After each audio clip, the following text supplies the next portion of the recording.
here at Gentle Hands in Manila, the Philippines, with Charity. I didn't catch your last name. Graf. And your parents were the founders here, is that right? And how many years ago did they found this orphanage? Well, you don't call it an orphanage, do you? Child Care Agency. Child Care Agency, okay. Well, my parents started a birthing clinic probably 30 years ago. Okay. And in the early 2000s, we turned it into a child caring home because the children needed a place. And so you were pretty much raised here. Yes, I spent most of my life here. And now you have children. I saw your beautiful daughter, and she's pretty much been raised here with all of the children. Yes. How many kids are here now? 123. And they range from what age? 0 to 17. I have one 18-year-old. Okay. And you don't turn anyone away, is that right? No. Yeah.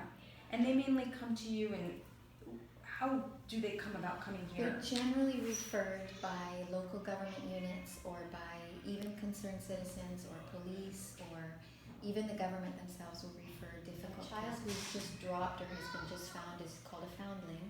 So they have no identification, and so then there is a process, a legal process that we go through to give them an identification, and in doing that find them a permanent family through adoption. I see.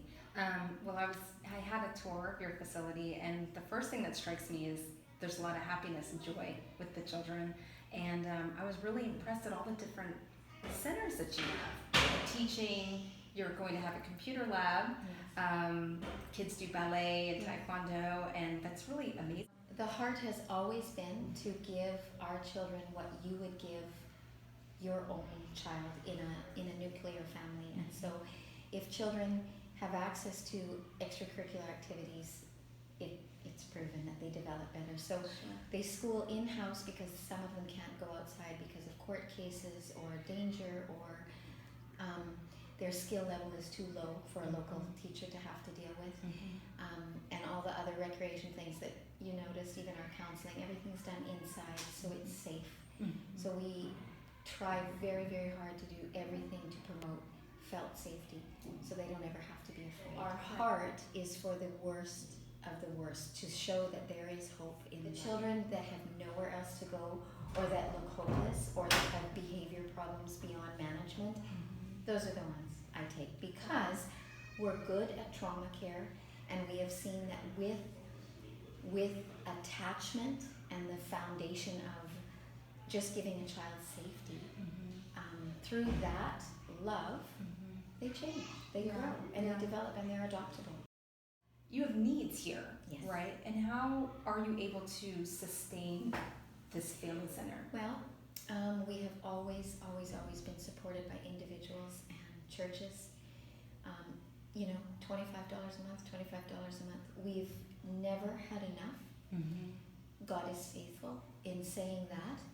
We have needs like anybody has needs. So what the bills are on your table at home for your home, your electricity, your water, your grocery bill, your maintenance of your home, buying a new water heater, we have all those same bills. And so I always tell people that you don't understand how important the regular monthly support is to a home like this, because we can't work. Right. We can't have a livelihood. You can't, what are you going to do with children? Right. So it's not sustainable by itself. Right. It has to have partners and people who will come on board and help us do it. Right. And Nathan was explaining that you're hoping to bring on some corporate sponsorships to We are. make that even easier. Yes. Yeah. I hope that happens. I We hope have so never too. done it, and it's hard. I know. Well, I hope so too. I hope there might be someone watching this who has a heart for what you're doing here. How can you not, right? And so I will just ask if there are any corporate sponsors that would be interested in partnering with Gentle Hands to check out their website. Advertise anything. I think we've built a very solid reputation that children get well. Children go on to learn who they are in God. Children learn that they have potential and that God has a plan for their life. That's the first thing that they learn when they come in. And we push adoption. We want them to be in families. I can't just keep taking children. I didn't used to believe in adoption, but the means to the end to the means. The means to the end is that they need to be in adopted families. And so we process them through the legal process of the Philippines, and I've had children, sibling groups of 6, sibling groups of 4. I've had twins. I've had children with cerebral palsy adopted. Children with autism, blind children. I had 3 blind children leave in the last 8 months. Wow. Blind.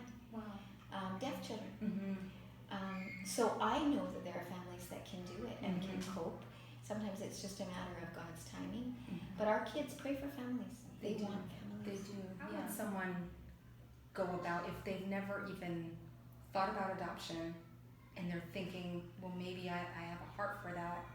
Who do they contact? Well, I don't believe that everybody is called to adoption, but if Mhm. that's something that strikes somebody's heart or they're interested, they can send an email to us and go on our website and click the send contact.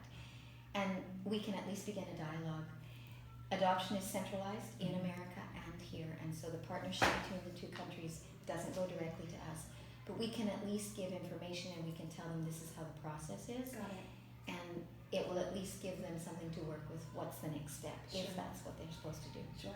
Well, thank you so much for Thank allowing you. us to have a tour of your beautiful home, and just God bless your work. It's really beautiful. Yeah, thank you. Thank you.